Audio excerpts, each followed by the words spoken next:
వాస్తవానికి క్షుద్ర పూజల్ని నమ్మినా ఆచరించినా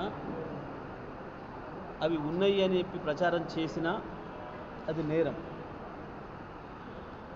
ఒక మంత్రి స్థాయిలో ఉండి క్షుద్ర పూజలు ఉన్నాయని చెప్పడం ప్రజల్ని నమ్మించే పని చేసిన కోమటిరెడ్డి వెంకటరెడ్డి కూడా నేరస్తుడే.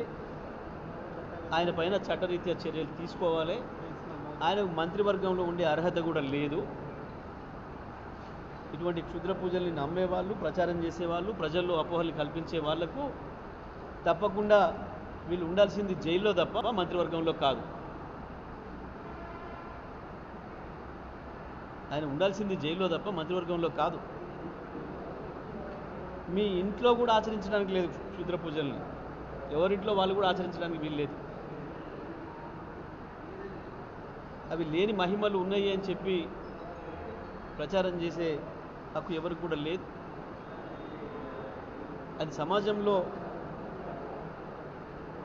ఒక చెడు పొగడల్ని తీసుకొచ్చే సాంప్రదాయం. అది గతంలో మనం చూసినాం. మనం నెల 2 నెలలకు ఒక వార్తన వినేది గతంలో. ఈ క్షుద్ర పూజలు చేసిరన్న వాళ్ళను ఊరంతా కలిసి చంపేసిరని రకరకాలుగా. మరి కోమటిరెడ్డి వెంకటరెడ్డి కూడా ఇవాళ అటువంటి జరిగినాయి అని తెలిస్తే మంత్రిగా అదేందో బయట పెట్టడం నీ బాధ్యత. లేదు అవి ఉన్నాయి, దానివల్లనే అక్కడ ఏదో జరిగింది అని కనుక నువ్వు చెప్పింది ఏదైతే ఉందో ఇది పూర్తిగా శిక్షార్హమైన నేరము.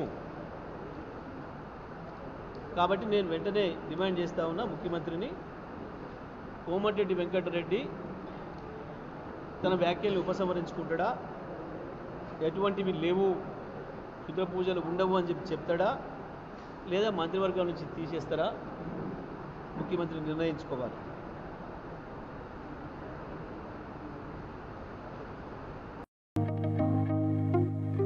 స్వచ్ఛంగా, సహజంగా పోషకాలు నిండిన SRK డైరీ పాలు మరియు పాల పదార్థాలని ఎంచుకుందాం.